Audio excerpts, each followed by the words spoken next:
მთავრობის გადაწყვეტილებით ფსიქოტროპული მედიკამენტების იმპორტი კერძო კომპანიებისთვის სრულად იკრძალება.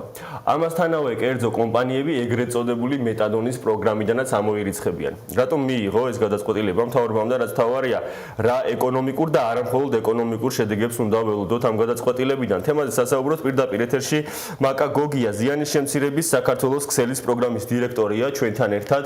ქალბატონო მაკა, დიდი მადლობა მობრძანებისთვის. მოგესალმებით, მადლობა მოწვევისთვის. სანამ უშუალოდ კონკრეტულ შეფასებებზე გადავიდოდეთ იმ მოსალოდნელ ზიანზე, რაც შესაძლებელია ამას მოყვეს, ზოგადი შეფასება მინდა გთხოვოთ ამ მიმართულებით. რატომ გგონიათ, მაინც და მაინც ახლა რატომ მიიღო მთავრობამ ეს გადაწყვეტილება და მოლოდინები როგორი გაქვთ? მან ორი საკითხი არის, ალბათ პირველით დავიწყოთ კერძო ჩანაცვლებითი პროგრამის გაუქმება, რომელიც ჩვენ მიგვაჩნია საკმაოდ საფრთხილო მომენტი. დაახლოებით 10,000-მდე ადამიანია ამ პროგრამებში ჩართული და რამდენად მოისურვებენ ეს ადამიანები და უკლებლივ გადავლენ ყველანი შემოთავაზებულ ალტერნატიულ სახელმწიფო პროგრამაში და გაგრძელებენ იქ ჩანაცვლებით თერაპიას, რამდენადაც კერძო პროგრამები მათ უფრო განსხვავებულ გარემოს თავაზობდნენ, თუნდაც ხელმისაწვდომობა იყო სხვადასხვა ქალაქებში ლოკალიზაციას გულისხმობდა, ასევე ქალაქის ცენტრში ამ სერვისების მდებარეობას. ეხლა გვაქვს ჩვენ საფუძვლიანი ეჭვირო ადამიანების გარკვეული პაციენტების გარკვეული ნაწილი არ გადავა სახელმწიფო პროგრამებში და ისინი დარჩებიან სერვისის მიღმა, სავარაუდოდ დაუბრუნდებიან არალეგალური ნარკოტიკის მოხმარებას.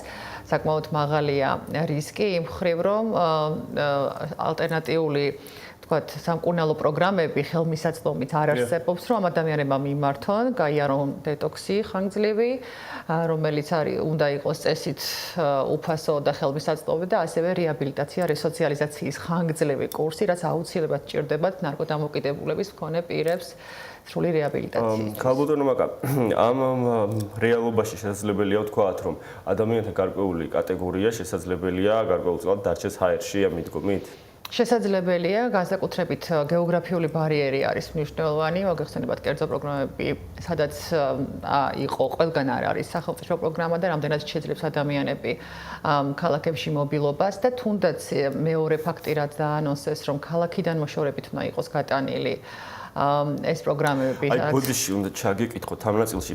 ეს მიდგომა ზოგადად რას ითვალისწინებს, რას ემყარება? გარკვეულწილად ადამიანები, ვინც ამ პროგრამაში იყვნენ ჩართულნი, ეს იყვნენ დასაქმებული ადამიანები, ნაწილი ყოველ შემთხვევაში, რომლებიც რაღაცა ეკონომიკურ აქტივობას ეწეოდნენ ამის პარალელურად ასე შემდეგ. ქალაქიდან გასვლა, მათ რაღაც ყოველდღიურობას ართულებს, შესაძლებელია ეს ადამიანები სამსახურში ვერ გამოცხადდნენ და ასე შემდეგ, ძალიან ბევრ პრობლემას ეჯახება. რას ეფუძნება ეს გადაწყვეტილება და რატომ როგორ გქონდა? სავარაუდოდ ჩვენ ვფიქრობთ, რომ ადგილი ქონდა ამ პროგრამების არასათანადო, როგორც თავრობა მიიჩნია, გაუმართა მუშაობას და გაცილებით მარტივი აღმოჩნდა მათთვის ამ რეგულაციის ჩამორთმევა და თქვათ სახელმწიფოს მიერ მისი აღება. თუმცა ესე გაცხადებულად რატომ ჩამოერთვათ, მიზეზი არ არის ნაცნობი და არ არის გასაგები. თუმცა ეს ფაქტი გეოგრაფიული ხელმისაწვდომა ნამდვილად არის ბარიერი. წარმოიდგინეთ, ადამიანები წლების განმავლობაში ყოველდღე უნდა მივიდნენ, აბსოლუტურად ყოველდღე თავისი თერაპიული დოზის მისაღებად და როდესაც ეს ქალაქში იყო და საზოგადოებრივი ტრანსპორტისთვის ხელმისაწვდომ ადგილზე იყო, გაცილებით მარტივია. ეს ძალიან რთული არის ყოველდღიარო პროგრამაში, როცა არ აქვს შვებულება ოჯახთან გაატარო ან სამსახურებრივი მივლინების ფუფუნებაც არ აქვს, თქვათ, რამდენიმე დღის დოზის წაღების რაც მაგალითად კოვიდის პერიოდში იყო დაშვებული. მაგრამ ეხლა ეს დიდი ხანია უკვე გაუქმებული ეს რეგულაცია და ისე რაც დიდი დისკომფორტი ჰქონდათ ამ ადამიანებს, თუნდაც სამსახურის მხრივ. მაგრამ ეხლა როდესაც გაიტანეს ეს ქალაქებიდან შორ ლოკაციებზე, აუცილებლად მოითხოვს, რომ ამ ადამიანებმა ყოველდღე იქირაონ ტაქსი, მივიდნენ იქ, დადგნენ რიგში, ტაქსი უნდა ელოდოს, ამოიყვანოს. ხშირად ამ ადამიანებს არ აქვთ მართვის მოწყობა, ან ოჯახის წევრს უნდა კონდეს ყოველდღე იმდენი დრო, რომ წაიყვანოს, დაელოდოს, წამოიყვანოს და თან მოგეხსენებათ, რომ თითოეულ სერვის ცენტრში დაახლოებით 1000-მდე ბენეფიციარია და წარმოგიდგენიათ რა დატვირთვა აქვთ ჯერ იმ კლინიკებს, იმ პერსონალსაც, სამედიცინო პერსონალსაც, რომელსაც მოუწია ამ პროგრამებს გაყვნენ იმ ქალაქ-გარეთ, რომ იქ პაციენტები მიიღონ. ანუ საკმაოდ ბევრი დისკომფორტი შეექმნა, როგორც პაციენტებს, მათ ოჯახის წევრებს, ასევე სერვის პროვაიდერ, სამედიცინო პერსონალს. ამ ნაწილში ერთ კითხვასაც დაგისვამთ, შემდეგ ეკონომიკური ნაწილი მინდა მოვისმინო თქვენგან. სახელმწიფოს რამდენად, ერთი საკითხია, რომ სახელმწიფო მაინც და მაინც კარგი მენეჯერი როგორც წესი ვერ არის ხოლმე, თუმცა ამ ნაწილში სახელმწიფოს რამდენად გგონიათ, რომ ექნება იმისი რესურსი, რომ კერძო კომპანიები სრულად და მეორე ნაწილია, რამდენად ხარისხიანად მოხდება ეს, მაგრამ პირველ ეტაპზე რომ უბრალოდ ჩაანაცვლოს კერძო სექტორი, რამდენად გააჩნია დღის მდგომარეობით სახელმწიფოს ამის რესურსი. ძალიან რთულია ამის შეფასება, არ ვიცი, ჩვენ რამდენიმე კოლეგასაც ვკითხეთ, ვინც პროგრამაში მუშაობს და მათაც არ აქვთ ინფორმაცია ესეთი ნათელი, რა იქნება, რა მოხდება, რეორგანიზაციაა გამოცხადებული სამსახურებში და მოლოდინის რეჟიმში არიან და ელოდებიან, რომ ამ ზაფხულს უნდა გაირკვეს ამ პროგრამების ბედი და თვითონ ადმინისტრება როგორ მოხდება. ანუ ამ ახალი პაციენტის გადმობარება, როგორ მოხდება, ვინ მოისურვებს დარჩენას, ვის დაჭირდება დეტოქსი და პროგრამიდან გასვლა. ჯერჯერობით არაფერი დეტალები არ არის ცნობილი. ცნობილია მარტო იმისა, რომ ეს ადამიანები, ვინც არიან პროგრამაში, არიან საკმაოდ შეშფოთებულები, გაურკვეველი მომავლის, უცებ გაიგეს ამ პროგრამის ეს გადაწყვეტილების შესახებ და არ იყვნენ მზად და შოკირებული არიან. კი ბატონო, დაახლოებით რამდენ კომპანიაზე არის საუბარი და ასევე საინტერესო იქნება ამ კომპანიაში დასაქმებული ადამიანების ბედიც, ისინი შესაძლებელია მოხდეს მათი როტაცია იგივე სახელმწიფოს მიერ შექმნილ პლატფორმებზე, თუ ეს ადამიანები შესაძლებელია აღმოჩნდნენ ქუჩაში. სამწუხაროდ მე არ მაქვს სრული სურათი ამ კერძო პროგრამებში დასაქმებული პერსონალის მათი ამ მომავლის შესახებ ვერ გეტყვით მე პირადად ამ პროგრამაში არ მუშაობ, მაგრამ ზოგადად ქვეყანაში ექიმი ნარკოლოგების და ფსიქიატრების დეფიციტი არის და აი ამ რაოდენობის ექიმების ჩართვა თუ კი არ მოხდება ამ კერძო კლინიკებში დასაქმებული პერსონალის გამოყენება ამ მიზნებით წარმოუდგენელია, რომ იგივე რაოდენობის, ხო, რაც სახელმწიფო პროგრამას ყავს ნარკოლოგი, ექიმი ნარკოლოგები, მათ შეძლონ ისედაც საკმაოდ დიდი დატვირთვით მუშაობდნენ სახელმწიფო პროგრამის ფარგლებშიც დაახლოებით, როგორც ვიცი, ერთ ექიმზე 200-250 ექიმი პაციენტი მოდის, ჩანაცვლებითი თერაპიაში ჩართული პაციენტი თვის განმავლობაში და საკმაოდ რთულია წარმოიდგინო, როგორ შეიძლება ყოველდღიურ რეჟიმში, როცა ყავს ამდენი პაციენტი, მათ იცნობდეს ყველა პაციენტს იცნობდეს ის ერთი ექიმი და მათთან კონდეს თუნდაც კონსულტაციები, საჭიროების მოგხსენებათ ქრონიკული დაავადების მქონე პირები არიან და საკმაოდ ხშირად ჭირდებათ სამედიცინო კონსულტაციის გაწევა და ეს რესურსი არ არის ესეთი ხელმისაწვდომი, ალბათ უნდა იყოს გამოყენებული ეს კერძო კლინიკებში დასაქმებული პერსონალი. სხვაგვარად წარმოუდგენელია. კი ბატონო, ასევე მინდა შევეხო ფსიქოტროპული მედიკამენტების თემასაც. ამ ნაწილში სახელმწიფომ კერძო კომპანიებს სრულად აუკრძალა იმპორტი. ეთერამდე ვნახულობდი რამდენიმე ათეული, ასე ვთქვათ, კომპანია, ანუ ეს არაოფიციალური მონაცემი იყო, თუმცა არ მგონია არსებითად მცდარი იყოს. რამდენიმე ათეული კომპანია ამით დაკავებული. შევაფასოთ, საინტერესო არის, ანუ როგორ ეფექტს ველოდებით ამ კომპანიების ბედი, რამდენად მოახერხებენ ისინი გადაწყობას, თუ შეიძლება ბაზარს საერთოდ გამოეთიშონ ისინი. და ასევე შემდეგ ძალიან საინტერესო იქნება ამისი, ასე ვთქვათ, განმაპირობებელი ფაქტორები.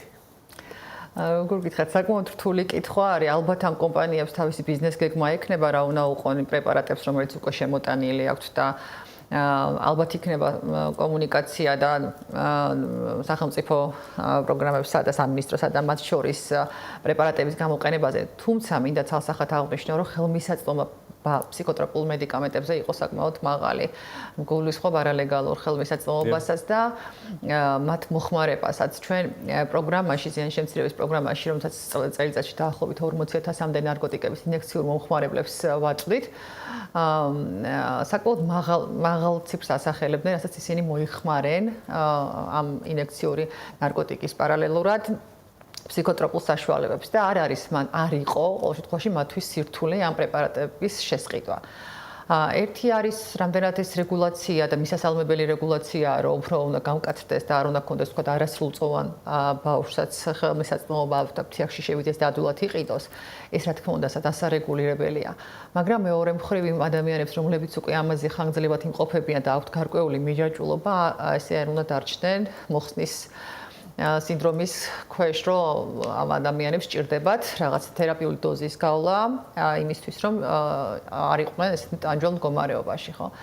დასაკმაოდ ისეთი სფერო არის, რომელიც ღმისეულ შესწავლას და ანალიზს საჭიროებს და რაც მთავარი აქ უნდა მოხდეს, სფეროში ჩართული ექსპერტების ესეთი მულტისექტორული მუშაობა. არ შეიძლება მხოლოდ ერთმა სტრუქტურამ გადაწყვიტოს, მომავალი უნდა მოусმინონ იგივე თემის წევრებს, გულისხმობ ნარკომომხმარებელთა და ფსიქოტროპული მედიკამენტებზე დამოკიდებული პირების წარმომადგენლებსაც, უნდა მოусმინონ ექიმებს, დარგის ექსპერტებს, იგივე არასამთავრობო ორგანიზაციებს, რომელსაც წლების განმავლობაში საკმაოდ დიდი ასე ვთქვათ გამოცდილება გააჩნიათ ამ მიმართულებით და ერთობლივი გადაწყვეტილების საფუძველზე კარგი იქნება თუ კი იქნება მიღებული გადაწყვეტილება. კი ბატონო, ბოლოსკენ მივდივართ ქალბატონო მაკა და ძალიან საინტერესო გარემოებას შეეხეთ და არ შემიძლია ამას არ გითხოთ. პრინციპში ახლა ჩვენთვის, ვინც ამ პროცესებს გარკვეულწილად გარედან ვადევნებთ, თვალს ეს ყველაფერი იყო სრულიად მოულოდნელი. საინტერესოა თავად სექტორთან თუ ქონდათ ამ გადაწყვეტილებამდე რაიმე ტიპის კოორდინაცია და რაიმე ტიპის კონსულტაციები თუ გაიარეს ამ გადაწყვეტილებამდე. ესეთი ოფიციალური კონსულტაციები გავლილი არ იყო, თუმცა კითხვები და დისკუსიები იმის გარშემო რამდენჯერმე ყოფილა დასმული სამთავრობო სტრუქტურების მიერ, აი რამდენი ხანი უნდა შეინახოს მაინც სახელმწიფო პროგრამამ ჩანაცვლებით პროგრამაში მყოფი ადამიანი და ესე თანამედროვე მედიცინას არ აქვს ამაზე ცალსახა პასუხი. ინდივიდუალურია, ადამიანის ნარკოტიკების მოხმარების გამოცდილებას გააჩნია, მისი დამოკიდებულების ხარისხი გააჩნია, ზოგისთვის დაყოვნების ხარისხი პერიოდი შეიძლება იყოს პროგრამაში. ერთი წელიწადი, ზოგისთვის შეიძლება იყოს 5 წელი, ზოგისთვის შეიძლება მთელი ცხოვრება იყოს საჭირო. ინდივიდუალური მიდგომა არის. გამომდინარე ამ ადამიანის ფსიქიკური ჯანმრთელობიდან, დამოკიდებულების ხარისხიდან და სხვა თანხლები ქრონიკული დაავადებებიდან ეს არის ხაზგასაცმელად აღსანიშნავი, რომ ადამიანებს, რომლებიც ჩანაცვლებით პროგრამაში არიან, ხშირად დამოკიდებულების პროგრამის გარდა სხვა ქრონიკული დაავადებებიც აქვს და მათი ესე ხელახებით პროგრამიდან გაშვება, ან იძულება, ან შეზღუდვა და ხელმისაწვდომობის შემცირება არის საკმაოდ მძიმე. მადლობა ქალბატონო მაკა თქვენ საინტერესო შეფასებებისთვის. მაკა გოგია ზიანის შემცირების საქართველოს ქსელის პროგრამის დირექტორი იყო ჩვენთან ერთად და საუბრობდით იმ გადაწყვეტილებებზე, რომლის მიხედვითაც ფსიქოტროპული მედიკამენტების იმპორტი აიკრძალა ქვეყანაში, ასევე ეგრეთ წოდებული მეტადონის პროგრამიდან კერძო კომპანიები სრულად ამოირიცხებიან.